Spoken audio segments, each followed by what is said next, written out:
참 예수님, 오늘 저에게 주어진 제목이 교육과 문화 그리고 신앙에 토착합니다. 그리고 이번 전체적인 교육 과목은 사회교리 학교 교육과정입니다.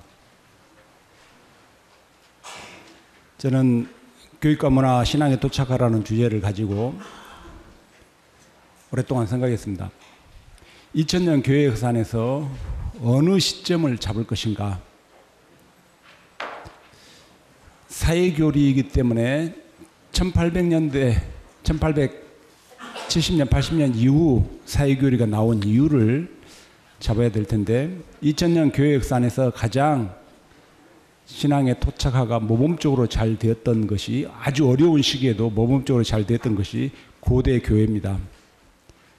그래서 고대 교회 신자들은 과연 어떤 식으로 교육을 받았기에 그렇게 신앙의 토착화를 잘할 수 있었는가에 대해서 우리가 같이 바라보도록 하겠습니다. 그래서 전반적인 내용은 사회교리하고는 멀지만은 우리가 사회운동, 사회교리를 배우는 것도 세상 사회운동가들이, 노동운동가들이 하는 관점으로 그리스도인들이 하는 것은 아니기 때문에 고대교회 신자들의 그 교육관과 그 다음에 그들의 정체성, 그들이 과연 어떤 식으로 살았기에 그리스도인이라고 그리스도를 믿지 않는 사람들로부터 불렸는가를 바라보면서 우리가 한번 하도록 하겠습니다. 사회교리 교육과정 중에서 교육과 문화, 신앙에 토착하라는 주제는 아주 정말 잘 제목은 선정했다는 생각이 듭니다. 그런데 신앙에 토착하 이건 쉬운 것이 아니에요. 굉장히 어렵습니다. 영어로는 inculturation, in, culture, 문화 속으로 들어가는 것이 토착합니다. 현지인의 문화 속에 들어가서 현지인의 문화와 하나 되는 것이 토착화인 것입니다.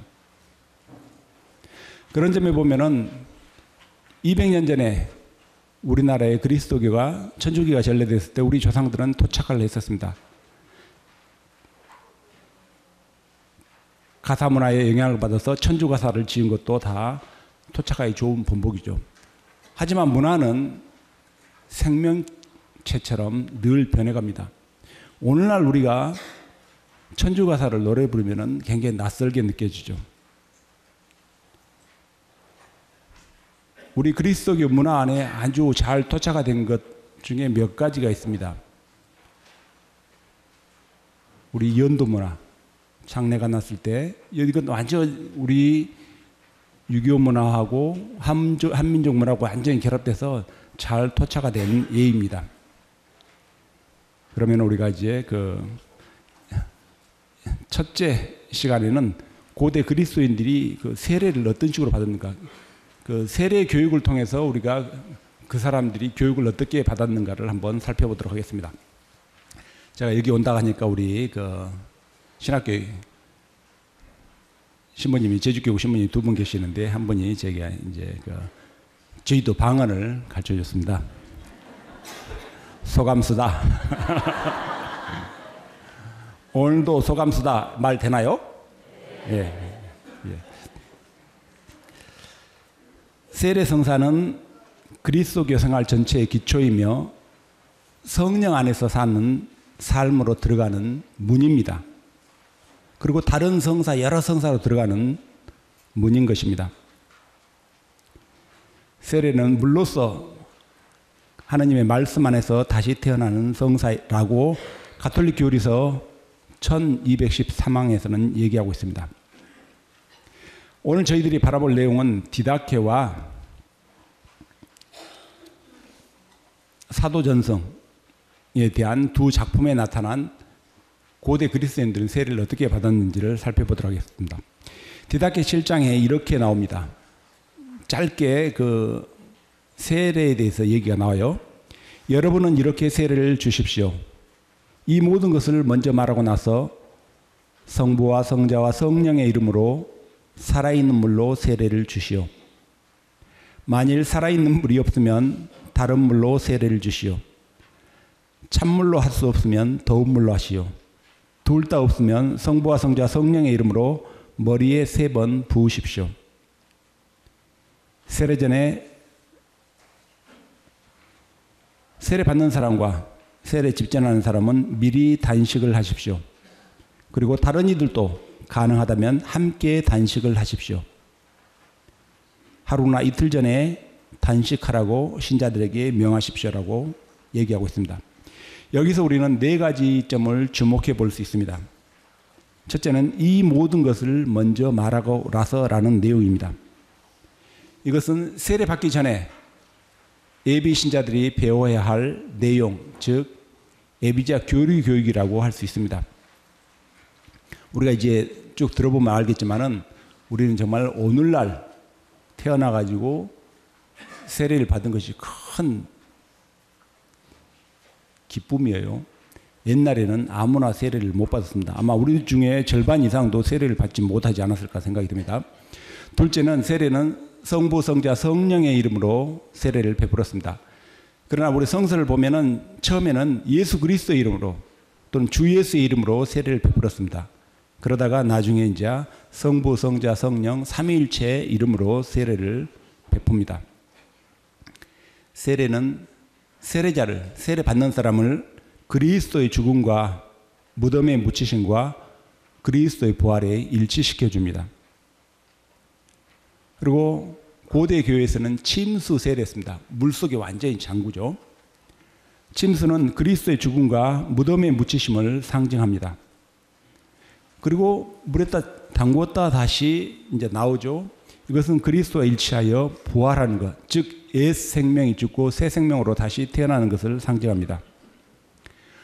우리 모든 그리스도인들은 세례를 통해서 파스카 신비에 참여하게 됩니다. 세 번째는 세례를 베푸는 방법입니다. 살아있는 물로 세례를 베풀라겠습니다. 고여있는 물이 아니라 움직이는 물, 강물이나 샘에서 흘러나오는 물로 세례를 베풀었습니다. 즉 새로운 생명, 영원한 생명을 주는 하느님의 자녀로 태어나는 이 세례는 고여있는 죽은 물이 아니라 살아있는 흐르는 물로 세례를 베풀었습니다. 근데 만일 찬물이 없으면 더운 물로, 그리고 또 거기에 강이나 냇가가 없으면 산이라든가 사막이 있어도 세례를 베풀어야 되죠. 그랬을 때는 외적으로 오늘날 우리가 세례를 하는 것처럼 그 이마에 3번 물을 붓는 형식으로 세례를 받았습니다. 네 번째는 세례 받는 사람과 세례 집전하는 사람 그리고 신자 공동체 전체가 함께 단식을 했습니다. 세례 받기 전 하루나 이틀 단식을 했다는 것입니다. 이것은 고대 교회에서는 세례 성사가 공동체성을 나타내는 공동체의 중요한 축제고 잔치였습니다. 이건 제일 마지막 결론 때 다시 말씀드리겠습니다만은 사도전승에 나오는 입문 절차와 입문 성사에 대해서 알아보겠습니다. 디다케보다도 약 100년 뒤에 저술됐습니다. 예비자 등록을 하러 온 사람들 선별해서 예비자 등록, 예비자로 입교 받아들일 것인가 말 것인가를 심사를 했었습니다. 그리고 거기에는 결코 받아들일 수 없는 직업들이 나열됩니다. 엄격한 심사를 거쳤습니다. 그리고 거기에 심사를 거쳐서 예비자로 등록이 되면은 이 사람들은 3년 동안 교리를 받았습니다. 그 다음에 마지막 3년째 되는 사순 시기에 본격적으로 이제 세례를 준비했습니다. 오늘날 우리는 내가 천주교 다니고 싶다. 사무실 가서 얘기를 하면은 그냥 다 받아들죠. 고대 교회에서는 그렇지 않았었습니다. 먼저 사람들이 세례를 받고자 하면은 정말 어떤 원의를 가지고 그리스도인 되고자 하는가를 물었습니다. 이때는 본인이 대답해야 되는 것뿐만 아니라 그 사람을 데려온 후견자의 증언도 있어야 했었습니다. 그리고 정말 이 사람이 그 선한 뜻으로 좋은 뜻으로 세례를 받고자 한다면은 그 사람의 생활이 어떤지를 검사를 했습니다. 스캔들을 일으키는 사람들, 동네에서 비난받는 사람들은 예비자 등록을 할 수 없었습니다. 그 사도전서 16장에는 이렇게 얘기를 합니다. 이제 예비자로 등록할 수 없는 직업을 쭉 나열해요. 외설스러운 죄를 막 욕을 많이 한 사람들, 우상 숭배와 관련된 직업에 종사하는 사람들, 그다음에 여기서 우상 숭배는 오늘날로 얘기하면 어떤 사람은 세례를, 예비자 등록도 세례 받는 것이 아니라 등록도 못 했냐면 교사들, 선생들 못 했습니다. 왜 그러냐면은 그 당시 고대 교회에서는 선생은 대부분 그리스 로마 철학을 가르쳤습니다. 그리스 로마 철학을 이교도들의 철학이라고 했기 때문입니다. 그리고 오늘날 탤런트들, 엔터테인먼트 뭐 이런 사람들 전부 그리스 로마 신화에 나오는 내용을 가지고 연극을 하고 했었습니다. 그래서 이런 사람들도 예비자 등록을 못 했었습니다. 그리고 조각가들 역시 그 사람들이 조각하는 대부분은 뭐냐면은 그리스 로마 신화에 나오는 우상의 원상을 근거 조각했었습니다. 비너스 신이라든가. 그래서 나중에 200년, 300년 뒤에 이런 얘기를 합니다. 교부들은 뭐라 하냐면은 그런 좋은 재주를 가지고 있는 사람은 그걸 포기하고 책상을 만드십시오. 비너스 조각 하나 만드는 것하고 책상 만드는 것하고 가격차가 엄청나게 있죠. 그러나 그걸 포기하라는 거예요. 그러면은 그리스도인답게 살 수 있다는 거죠.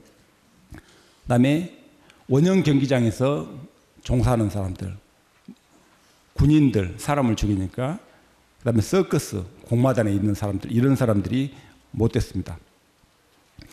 이런 자기 직업을 포기해야만이 예비자로서 등록이 허락됐었습니다. 교회는 양자택일을 단호하게 요구했었습니다. 무늬만 신자를 양산에 내지는 않았었습니다.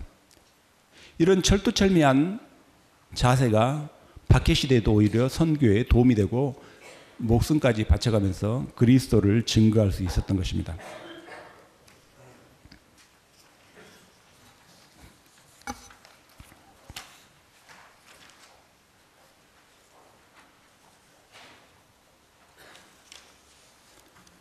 이제 예비자 등록된 사람 중에 3년 동안 예비자 이제 교리를 배웠습니다.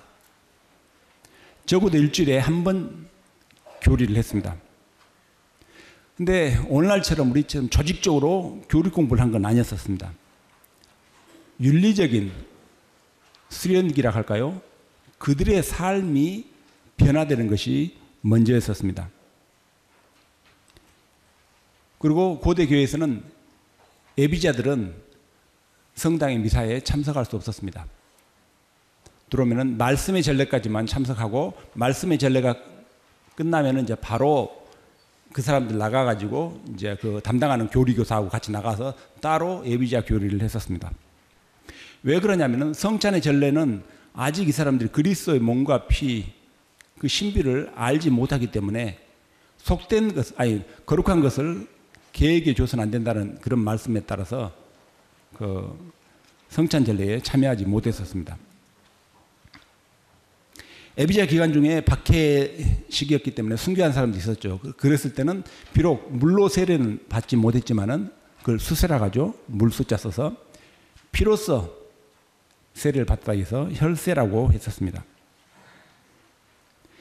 예비자 교리 3년이 끝날 때쯤 되면은, 그러니까 지금 이제 사순식이죠. 사순식이 초가 되죠. 3년째 되는 사순식이 초에 이제 그 2차 시험을 봅니다. 1차 시험은 예비자로 등록하려고 할 때 이제 봤었죠. 이때는 무엇을 했었냐면은 지난 3년 동안 예비자로서 다니면서 얼마나 그 사람의 삶이 변화됐는가. 내가 동네에서 술만 먹으면은 깽판 치고 그랬었는데 이 사람이 예비자 돼가지고 삶이 바뀌었다. 옛날에는 막 성질 급하게 욕도 많이 하고 했었는데 이제 화도 참고 완전히 달라졌다. 이런 변화된 모습이 있어야만 했었습니다.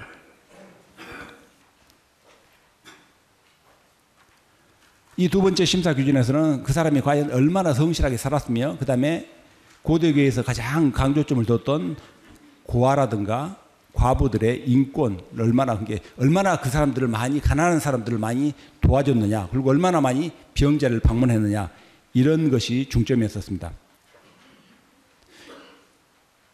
근데 이때 3년 전에 그 새로운 사람을 데리고 왔죠. 내가 같이 우리 성당에 다니시다고 데리고 온 이 사람이 3년 동안 같이 동반했습니다.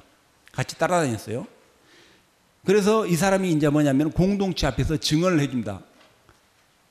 이 김아무개 씨는 지난 3년 동안 제가 보니까 정말 3년 전하고는 너무 많이 달라져서 세례를 받을 만한 충분한 자격이 있다고 생각합니다. 그렇지 않으면 이 사람은 3년 전이나 지금이나 똑같습니다. 물론 성당에는 안 빠지고 나왔지만은 생활은 전혀 변화된 것이 없습니다 하면은 세례를 받지 못했었습니다.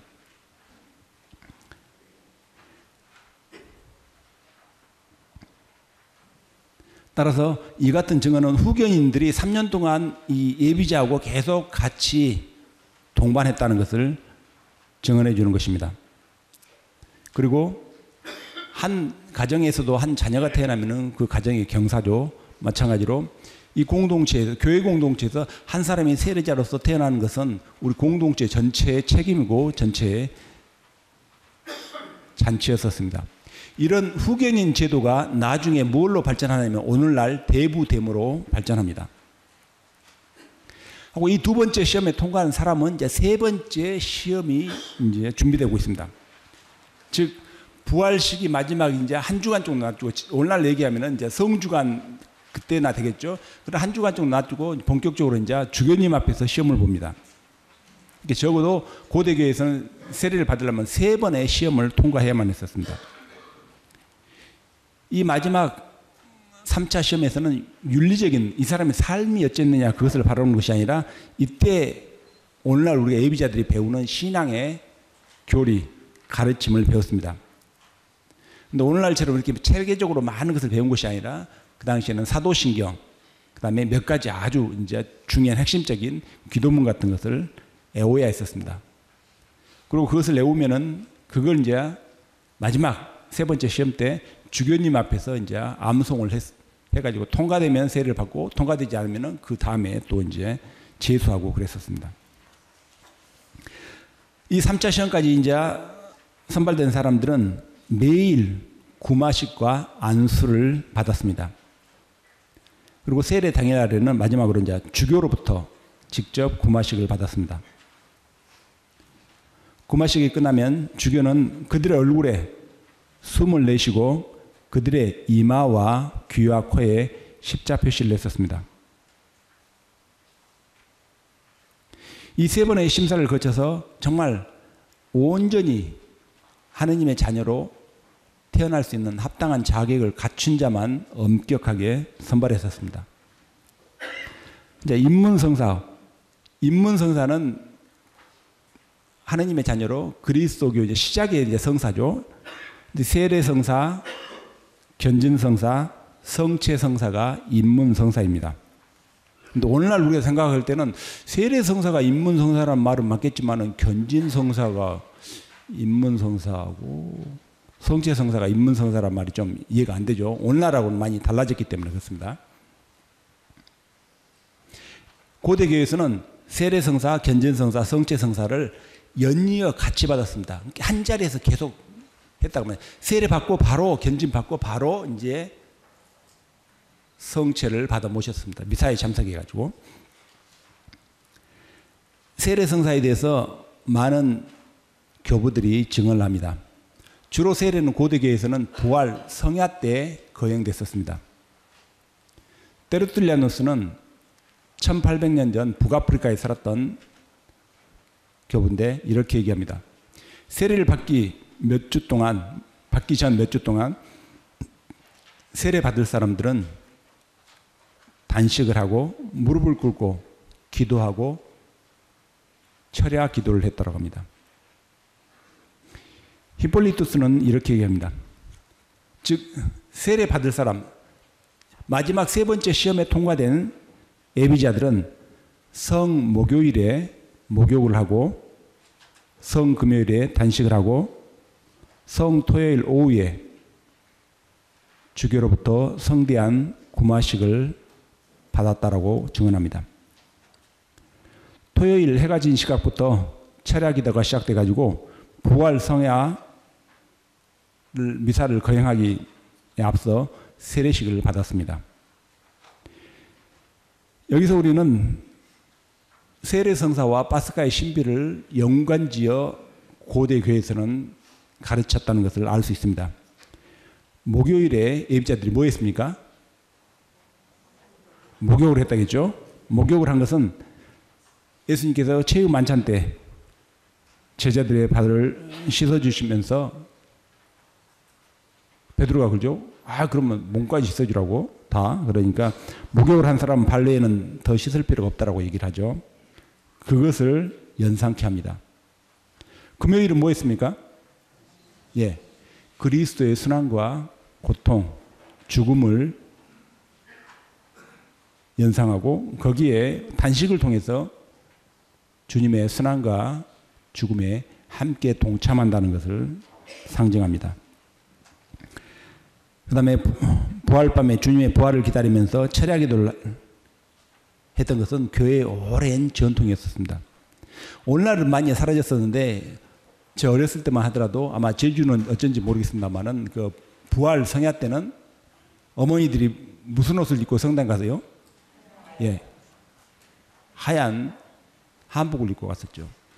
무태에서는 이런 전통들이 많이 이제 사라지고 또 잘 모르는 사람도 있어요. 아주 구교우들은 알고 있는데 이건 아주 오래된 그 교회의 전통인 것입니다.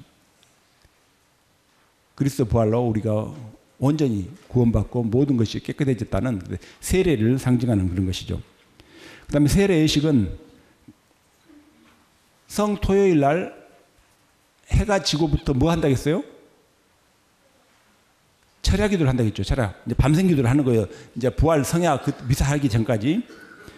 그러다 하던 중에 이제 수탉이 우는 시간에 맞춰서 세례 때 사용할 물을 축성을 합니다. 히폴리투스는 여기에 대해서 이렇게 증언합니다. 수탉이 울 시간에 먼저 물에 기도할 것이다. 세례받을 사람들은 옷을 벗을 것이며 고대교회에서는 무슨 세례를 했다고 했어요? 물속에 들어가는 거예요. 옷 입고 들어가면 안 되겠죠. 옷 입고 들어갔다 나오면 이제 추워갖고 감기 들 수 있으니까 옷을 다 벗는 거예요. 아무것도 다른 것을 걸치지 말고 물에 들어가야 한다. 물 축성이 끝난 다음 세례가 실시되기 전 주교는 두 가지 기름, 감사 기름과 구마 기름을 축성을 합니다. 구마 기름은 세례 받을 사람들에게 악마와 미신의 모든 행위를 끊고 하나님의 자녀로 온전히 살겠느냐라고 이제 물어봅니다. 그리고 거기에 자신 있게 대답하면은 이제 이 기름을 구마 기름을 발라줬었습니다. 그리고 세례는 침수로 세례를 했겠죠. 제일 처음에 어린이부터 그 다음에 남자, 여자 순으로 거행됐었습니다. 그 세례를 침수를 몇 번 하냐면 몇 번 해요? 그래서 오늘날에는 그것이 남아서 물을 3번 성부와 성자, 성녀 붓는 거예요.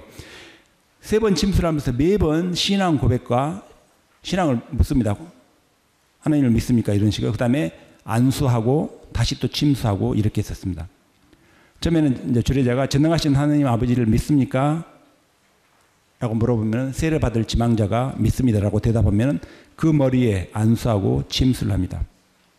그 다음에는 하나님의 아들 예수 그리스도 성령으로 말미암아 동정녀 마리아께서 태어나시고 본시오 빌라도 치하에서 십자가에 못 박혀 죽으시고 묻히시고 사흘 날에 죽은 들 가운데서 부활하시고 하늘로 올라 성부 오른편에 앉으신 분을 믿습니까? 그리고 심판을 오실 것을 믿습니까? 라고 이제 묻습니다. 이게 사도신경의 그 내용이죠. 예, 믿습니다 하면은 두 번째 또 안수하고 침수를 합니다.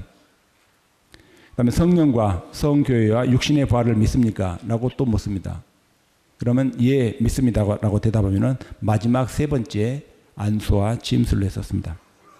이 질문은 그대로 사도신경에 오늘날 그대로 남아있죠. 사도신경 내용을 가지고 이제 물어본 것이죠. 테르툴리아누스는 우리 침수하는 데서 이렇게 얘기합니다. 물에 들어갈 때 우리는 우리의 입으로 마귀와 그의 허례허식과 그의 졸개들을 끊어버렸다고 고백한다 라고 증언합니다.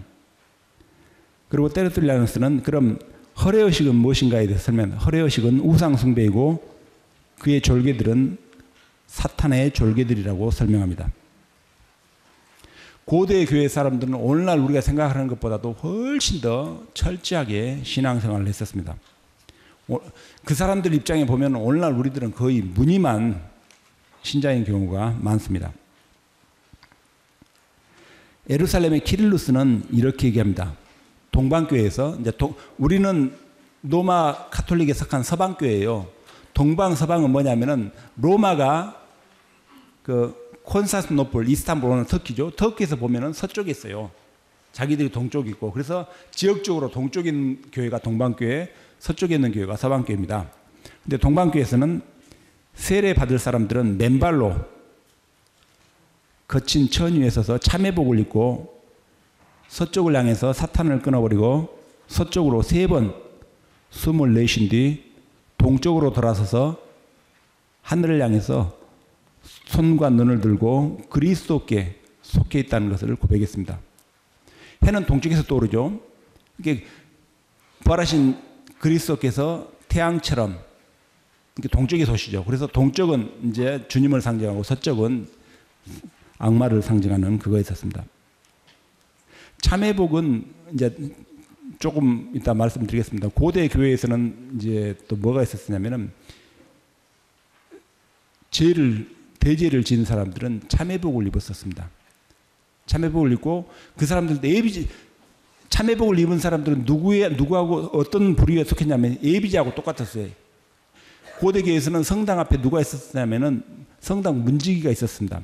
옛날 오늘날은 그런 거 잘 없습니다만은 극장에 가면은 기도가 있었죠. 그 어깨들 딱 하고 뭐 표 없으면 못 들어오게 하고 그런 것처럼 성당 앞에 그런 기도들이 있었어요. 그래가지고 이제 신자가 아닌 사람은 못 들어오겠습니다. 왜냐하면 거룩한 것에 속된 것들이 들어와서 안 된다고 그랬었죠. 그래가지고 예비자들도 말씀의 전례관 참석했죠. 근데 이 참회복을 입은 사람들 말씀의 전례 참석하고 성당 밖에서 있었어요. 성당 밖에 있으면서 어떻게 했냐면은 참회복을 걸치고 이렇게 쭉 앉아서 이렇게 서서 저를 위해서 기도해 주십시오. 저를 위해서 그 성당으로 들어가는 신자들에게 그렇게 이제 얘기를 했었습니다. 세례성사 받고 나서 그 다음에 견진성사는 어떻게 되냐면은 침수 세례를 했대요. 3번. 이 사람들이 몸을 닦고 이제 옷을 입은 다음 성당 안으로 들어옵니다.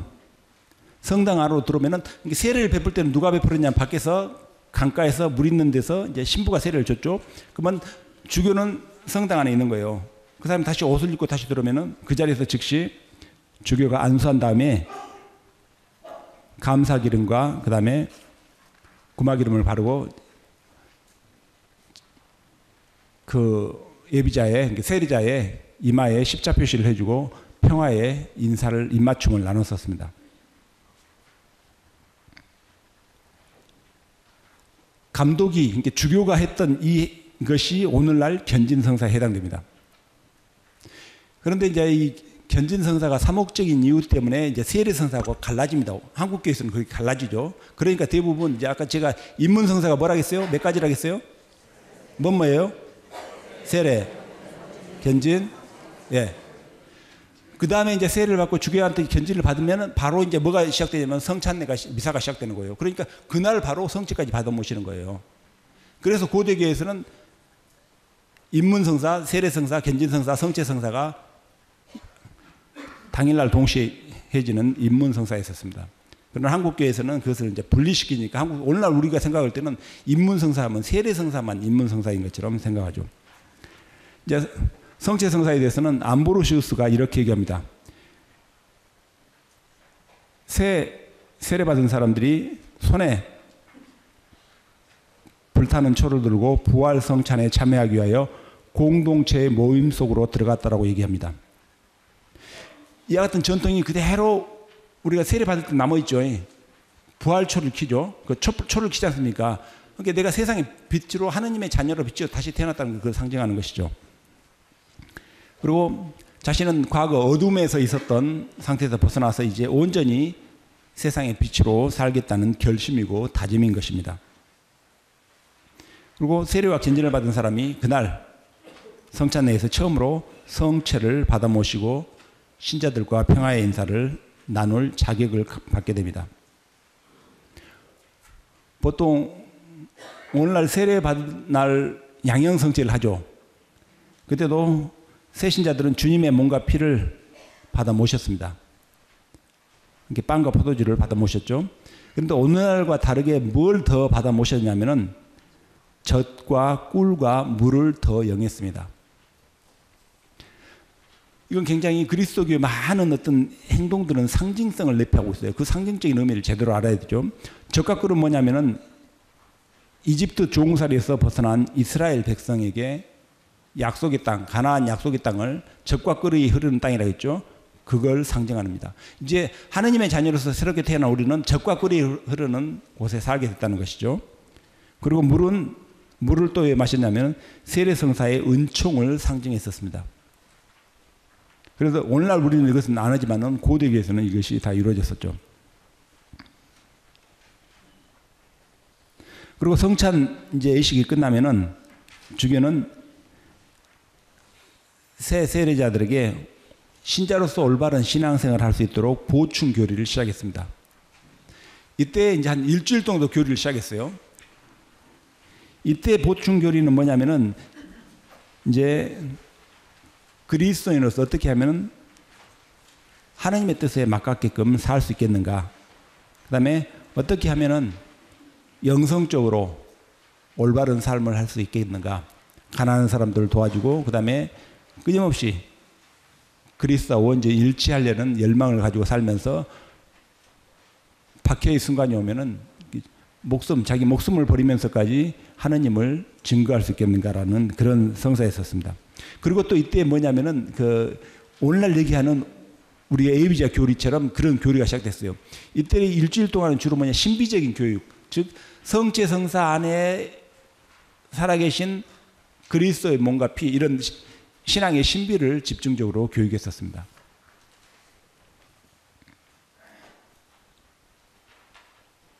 그래서 고대교회에서는 세례받은 사람은 자신이 누구인지 자신의 신원에 대해서 정확히 알고 있었습니다. 그리고 세례받는 것을 굉장히 큰 영광으로 생각했었습니다. 그리스도인으로서 긍지와 자긍심을 가지고 살았었죠. 그리고 이게 그대로 뭐하고 이어지면 자신의 삶하고 이어집니다.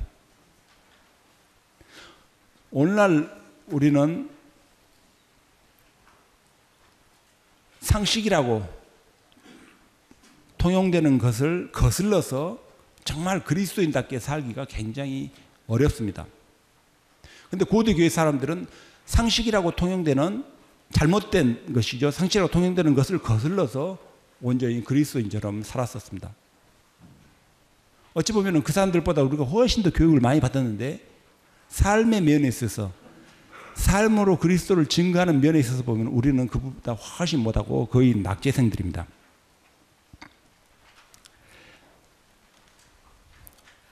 오, 1세기부터 6세기까지는 고대 교회에서는 주로 어른 영세가 주류를 이루었었습니다.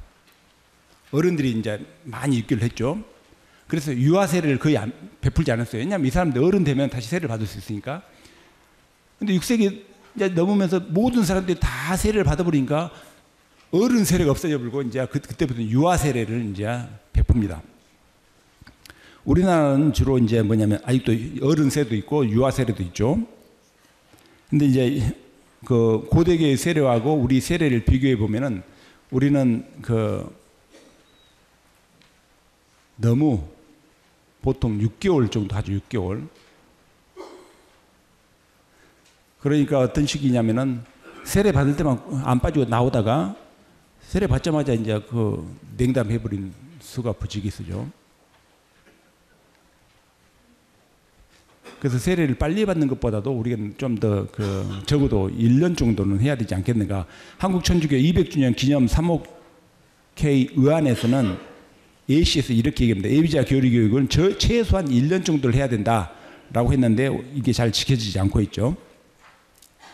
대부분 본당에서 이제 한 6개월 끝나면 뭐 합니까? 세례 받기 전에 찰고를 하죠. 그때 하는 것은 뭐냐면 그 출석부 보고 빠졌는가 안 빠졌는가, 예? 이것만 보는 거예요. 삶을 거의 바라보지 않죠. 근데 고대교에서는 그 사람 삶이 얼마나 변화됐는가를 바라봤었습니다. 이런 것도 우리가 좀 많이 생각해 봐야 되지 않겠는가 생각이 들어요.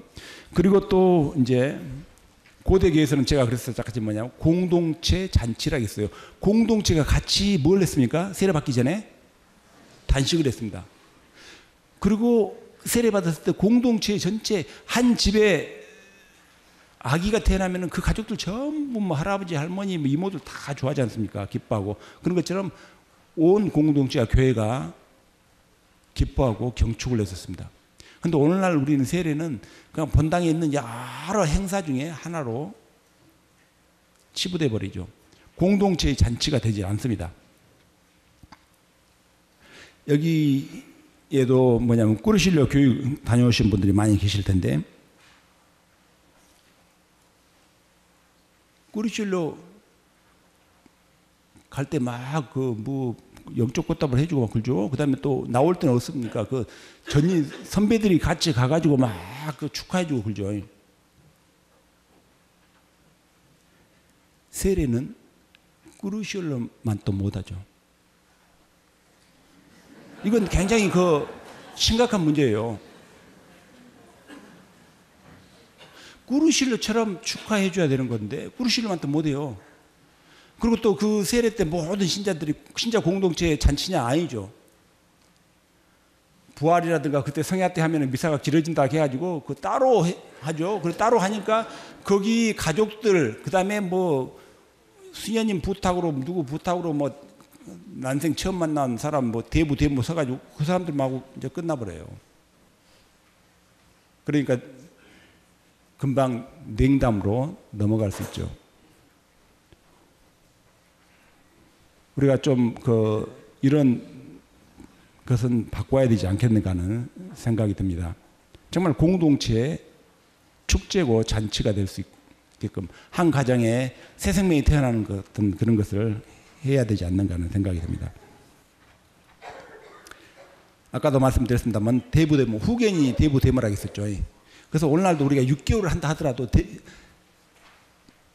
시작부터 대부대모를 정해가지고 그 사람을 정해내줄 수 있는, 그냥 교리만 안 빠지고 요즘은 교리만 안 빠지고 나오면 세례 준 것이 아니라 뭐 3번까지 봐주고 어떨 때는 뭐 4번 몇 번 봐주고, 이건 세일이에요, 세일.